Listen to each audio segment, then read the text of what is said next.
Olá, alunos, tudo bom com vocês? Nós vamos dar início aqui ao nosso estudo tutorial, onde nós iremos rever o comecinho de conceito de grandezas escalares e vetoriais, que foi justamente no ponto onde nós paramos antes da pandemia. Então vamos relembrar algumas coisas e aprender algumas novas. Então vamos lá. O que vem a ser o conceito de grandeza escalar e grandeza vetorial? Vamos relembrar.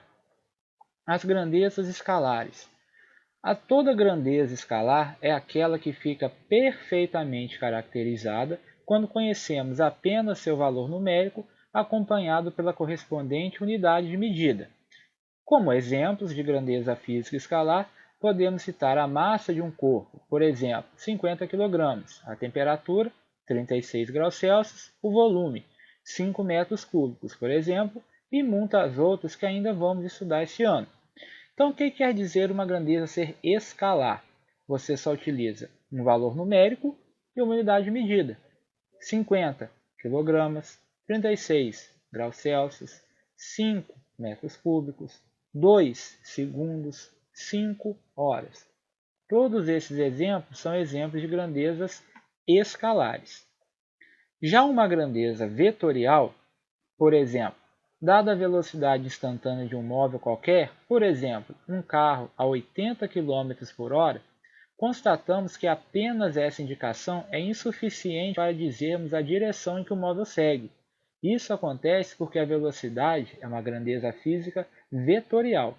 Então, por que a gente não consegue ter indicação suficiente de um carro a 80 km por hora?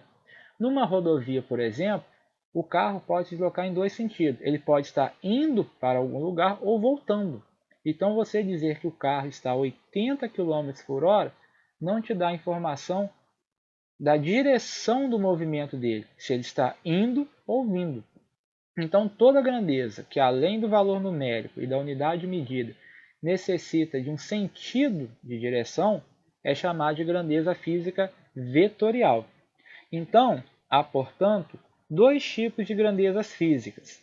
As grandezas escalares, que ficam perfeitamente definidas com o valor numérico e a unidade, como o tempo e a temperatura.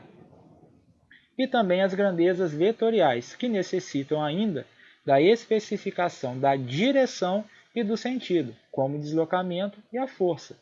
Então, quando algum corpo vai se deslocar, você precisa saber para onde ele vai deslocar. Então, toda grandeza que você tem que responder a pergunta, para onde? É uma grandeza vetorial. Por quê? Além do valor numérico e da unidade de medida, necessita de uma direção e de um sentido. Bom, as grandezas escalares são representadas por números. 5 kg, 2 segundos, 40 graus Celsius e assim por diante. Já uma grandeza vetorial é representada por um vetor. Então, vetor e grandezas vetoriais. A grandeza física vetorial pode ser representada graficamente por um segmento de reta. O segmento de reta é um pedacinho da reta. Esse segmento de reta ele indica a direção da grandeza, dotado de uma seta indicativa do seu sentido, e trazendo ainda o seu valor seguido de uma unidade de medida, que é a indicação de seu modo ou intensidade. Tal representação é denominada vetor. Então, o vetor é um segmento de reta orientado, onde a orientação é dada pela setinha. Olha aí o exemplo. Aí nós temos um vetor AB, de A para B, representado pela letra minúscula A com uma setinha em cima. Toda grandeza física vetorial é representada com uma setinha em cima. Então, se a grandeza tem essa setinha em cima, ela é uma grandeza vetorial. Se não tiver, ela é uma grandeza escalar. Então, olha aí os vetores. Nós temos aí um segmento de reta AB. Então, sobre esse segmento de reta AB, aí na figura A gente pode imaginar dois sentidos de percurso. Um percurso de A para B, igual na figura B, e um outro de B para A, na figura C. Então, a gente pode considerar dois segmentos orientados diferentes. O segmento orientado AB e o segmento orientado BA. No segmento AB, A é a origem e B é a extremidade. Já no segmento BA, o ponto B é a origem e A é a extremidade. Aí nós temos alguns exemplos de vetores. Então dizemos que dois segmentos têm a mesma direção quando estão contidos em retas paralelas ou na mesma reta. Olha aí, por exemplo, as retas R e S. Essas duas retas são paralelas. Vamos supor que elas sejam paralelas. Então os segmentos AB, CD e EF têm a mesma direção. Por quê? O segmento AB e o CD têm a mesma direção porque eles estão na mesma reta. Já o segmento AB e o EF também têm a mesma direção porque eles estão em retas paralelas. O mesmo serve para o segmento CD e EF, que também estão em retas paralelas. Porém, quando a gente fala em sentido, o sentido do segmento AB é diferente do CD. Por quê? Eles têm a mesma direção, porém os sentidos são opostos, né? Lembrando que o sentido é dado pela setinha. Já o segmento GH tem direções diferentes dos outros segmentos. Por quê? A reta T não é paralela à reta R nem à reta S e nem está contido em nenhuma dessas duas retas. O que vem a ser o módulo vetor? Toda grandeza física, lembrando, o que é grandeza? Grandeza é tudo aquilo que pode ser medido. Então, como é que a gente representa o módulo de um vetor? O tamanho do vetor. O módulo de um segmento orientado, ele é a medida do seu comprimento. A gente tomando como base um segmento cujo comprimento é igual a uma unidade, no caso, segmento unitário. Vamos supor que a gente usou como segmento unitário o xy, o segmento xy, então ele vale uma unidade. Se eu quiser pegar, por exemplo, calcular o módulo do segmento AB, eu vejo que o segmento xy, ou uma unidade, cabe duas vezes. Então, o módulo de AB, 2 unidades, enquanto que o módulo de CD, 3 unidades. Dois vetores têm o mesmo módulo se eles tiverem a mesma direção e sentidos opostos. Por exemplo, o módulo de AB é o mesmo que o módulo de BA, assim como o módulo de CD também é o módulo de DC. Um exemplo simples de vetor é o vetor de deslocamento. Nesse vetor de deslocamento, vamos considerar uma formiga que caminha sobre uma mesa. Vamos supor que ela saia do ponto A e vá até o ponto B, seguindo a linha curva da figura. O deslocamento vetorial da formiga nesse percurso é o vetor que liga o ponto inicial A ao ponto final B, independente da trajetória seguida. Então, olha só, prestem atenção no seguinte, o vetor de deslocamento é diferente da distância percorrida. Observe que a formiguinha saiu do ponto A e foi para o ponto B, fazendo curva. Ela fez uma curva primeiro para a esquerda, depois para a direita. Porém, quando a gente vai considerar apenas o deslocamento vetorial, você pega apenas o ponto de partida A e o ponto de chegada B e desenha o vetor, como origem no ponto A e extremidade no ponto B. Então, o vetor que liga o ponto de partida ao ponto de chegada é o vetor deslocamento D. Agora, suponhamos que a formiga vá do ponto A até o ponto B e do ponto B até o ponto C, ao longo das linhas curvas da figura. De A até B, o deslocamento foi o vetor D1, e de B até C, o deslocamento foi o vetor D2. Tomando o percurso completo, de A até C, o deslocamento foi o vetor D. Então, a gente pode dizer que D é o vetor deslocamento resultante de D1 com D2. Observe que o vetor D parte da origem de D1 e vai até a extremidade de D2. Isso daí foi feito para que vocês consigam ver a ideia de adição de vetores. Somar número a gente já sabe, 1 mais 1 é 2. Mas vamos olhar aí os dois deslocamentos que a formiguinha fez. Primeiro deslocamento de A até B, representado pelo vetor D1. Depois ela deslocou de B até C e foi representado pelo vetor D2. Então, qual foi o deslocamento total da formiguinha? Ela saiu de A, passou em B e chegou em C. Como a gente já viu, o vetor de deslocamento ele liga a origem ao ponto de chegada, independente da trajetória.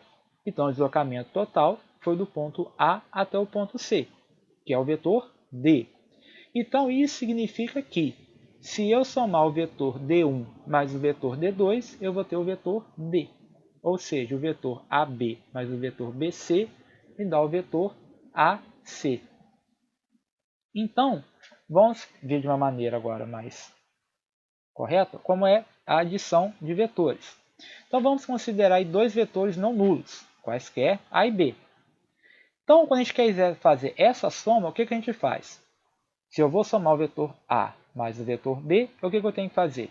A partir da extremidade de A, eu desenho um vetor igualzinho ao vetor B. Olha lá.